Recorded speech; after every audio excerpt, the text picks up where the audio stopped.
ప్రేక్షకులకు నా నమస్కారాలు. నేను మీ జ్ఞానాన్వేష్. ఈరోజు నేను డిస్కస్ చేయబోయే టాపిక్ వచ్చి ఫార్మసీ ప్రొఫెషన్, అంటే ఫార్మసీ రిలేటెడ్ చేసే పనులకు ఎలాంటి కర్మ ఉంటుంది, ఈ డిఎన్ఏ ఆస్ట్రాలజీ ప్రకారము ఏ విధమైన భావ కనెక్టివిటీ ఉంటుంది అన్న అంశాల గురించి ఈ వీడియోలో డిస్కస్ చేస్తున్నాను. ముందుగా ఈ ఫార్మసీ రిలేటెడ్ వర్క్స్కి మనము డిఎన్ఏ ఆస్ట్రాలజీ ప్రకారం చూసినట్టయితే 2 కర్మస్ ఖచ్చితంగా ఉండాలి. అది వచ్చి సూర్యకర్మ ఒకటి, తర్వాత ఇంకోటి వచ్చి చంద్రకర్మ. నేను ఇక్కడ రవి చంద్రుడి ప్లానెట్స్ గురించి చెప్పట్లేదు, అండ్ వాటి యొక్క కంజంక్షన్ కానీ వాటి యొక్క కలయిక గురించి డిస్కస్ చేయట్లేదు. నేను ఇక్కడ ఈ సూర్యకర్మ అండ్ చంద్రకర్మ యొక్క కలయిక ఉండడము, లేకపోతే వాటి యొక్క కంజంక్షన్ ఉండడము గురించి డిస్కస్ చేస్తున్నాను. మనందరికీ తెలిసిందే, నేను ఇంతకుముందు వీడియోలో కూడా డిస్కస్ చేశాను. అంటే మెడికల్ రిలేటెడ్ ఫీల్డ్స్లో వెళ్ళాలి అంటే వైద్య రిలేటెడ్ ఎంబీబీఎస్ అలాంటి రిలేటెడ్ వాటిల్లో వెళ్ళాలంటే ఖచ్చితంగా సూర్యకర్మ ఉండాలి అని వీడియోస్ చేశాను.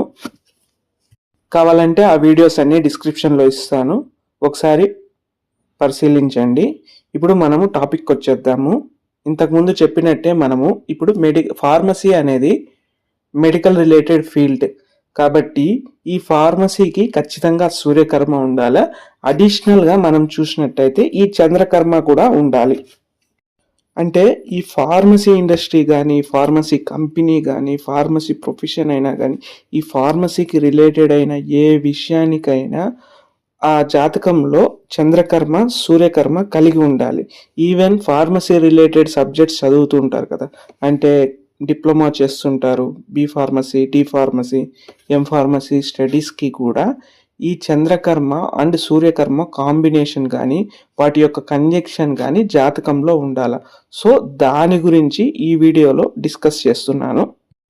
ఫస్ట్ ఈ ఫార్మసీ రిలేటెడ్ విషయంలో ఈ జాతకంలో భావ కనెక్టివిటీ అంటే భావ కాంబినేషన్స్ ఎలా ఉంటాయి చూద్దాము.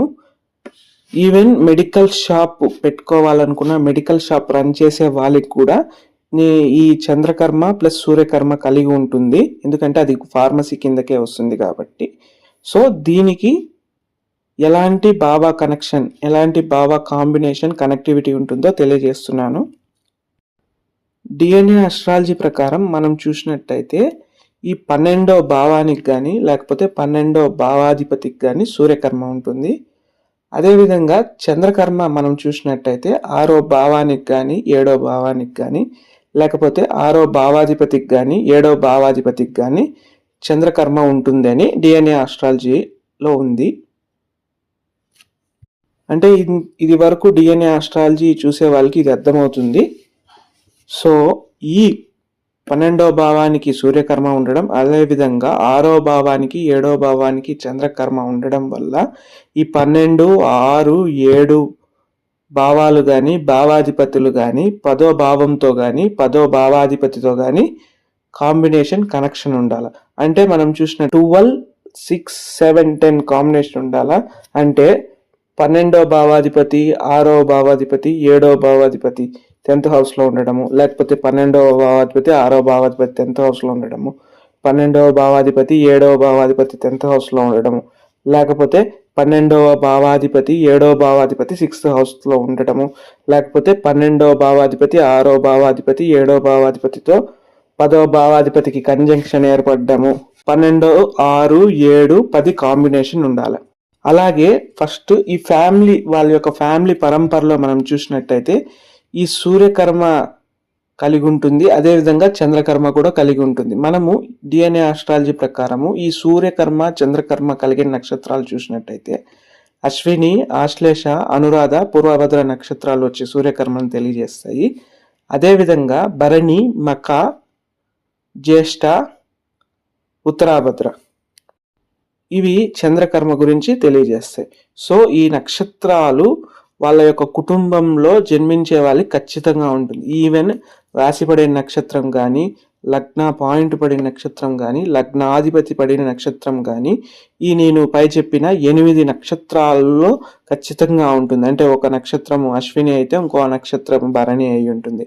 అంటే లగ్నం వచ్చి అశ్విని నక్షత్రంలో పడి ఉంటే చంద్రుడు పడిన నక్షత్రం వచ్చి జ్యేష్ఠాలో పడి ఉంటుంది. వైస్ వర్సా ఉంటుంది. ఖచ్చితంగా ఈ సూర్యకర్మ చంద్రకర్మ కలిగి ఉంటుంది వాళ్ళ కుటుంబంలో. అంటే కుటుంబం పరంపరలో ఇలా చంద్రుని కర్మ పడే నక్షత్రాలు సూర్యుని కర్మ పడే నక్షత్రాలు రెండు కలిపిన నక్షత్రాల్లో జన్మిస్తూ ఉంటారు. అదేవిధంగా ఈ జాతకుడు జన్మించి ఉంటాడు. ఈ జాతకుడి అంటే ఆ పర్టికులర్ పర్సన్కి ఈ ఫార్మసీ ప్రొఫెషన్ చేసే అతనికి జాతకంలో ఏ అలైన్మెంట్ ఉంటుంది అని చూసినట్టయితే నేను ఇంతకుముందు చెప్పినట్టు 12-6 లేకపోతే 12-7 లేకపోతే 12-6-7 కనెక్షన్ 10th హౌస్తో కనెక్టివిటీ ఉండాలి. అది ఎలాగైనా కావచ్చు. 12-6-7-10 కాంబినేషన్ ఉండాలి.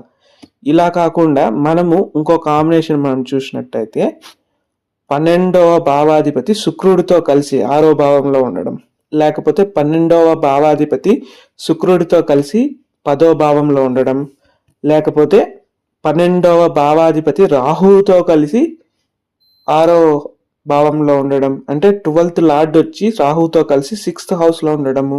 అదేవిధంగా 12th లార్డ్ వచ్చి రాహుతో కలిసి 10th హౌస్లో ఉండడం. ఇవి కాకుండా మనం చూసినట్టయితే 6వ భావాధిపతి కేతువుతో కనెక్ట్ అయ్యి 10వ హౌస్లో ఉండడం, లేకపోతే 6వ భావాధిపతి 7వ భావాధిపతితో కనెక్ట్ అయ్యి కేతువుతో కనెక్ట్ అయ్యి వాళ్ళు ముగ్గురు వచ్చి 10th హౌస్లో ఉండడం.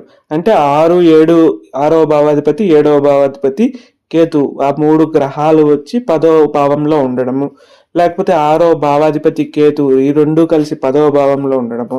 అదేవిధంగా మనం చూసినట్టయితే 6వ భావాధిపతి 7వ భావాధిపతి కేతు 6వ హౌస్లో ఉండడం, లేకపోతే 7వ భావాధిపతి కేతు 6th హౌస్లో ఉండడం. ఇలా వైస్ వర్సా ఉంటుంది. చూసినట్టయితే ఈ 12వ భావంలో కూడా కేతు ఉండడము, 12వ భావంలో 6వ భావాధిపతి ఉండడం, 12వ భావంలో 7వ భావాధిపతి ఉండడం, ఇలా వైస్ వర్సా ఉంటుంది. లేకపోతే ఈ 6th హౌస్లో కానీ 10th హౌస్లో కానీ 7th హౌస్లో కానీ ఏదైనా గ్రహం వచ్చి ఈ అశ్విని ఆశ్లేష అనురాధ పూర్వవత నక్షత్రాల్లో ఉండడం, లేకపోతే 6వ భావాధిపతి కానీ 12వ భావాధిపతి కానీ 7వ భావాధిపతి కానీ 10వ భావాధిపతి కానీ ఈ అశ్విని ఆశ్లేష అనురాధ పూర్వవత నక్షత్రాల్లో ఉండడము. ఒకటి సూర్యకర్మ తీసుకుంటే 6వ భావాధిపతి 10వ భావాధిపతి చంద్రకర్మ తీసుకొని ఉండడం. ఇలా చాలా ఆస్పెక్ట్స్ ఉంటాయి. నేను ఇక్కడ బ్రీఫ్గా తెలియజేస్తున్నాను.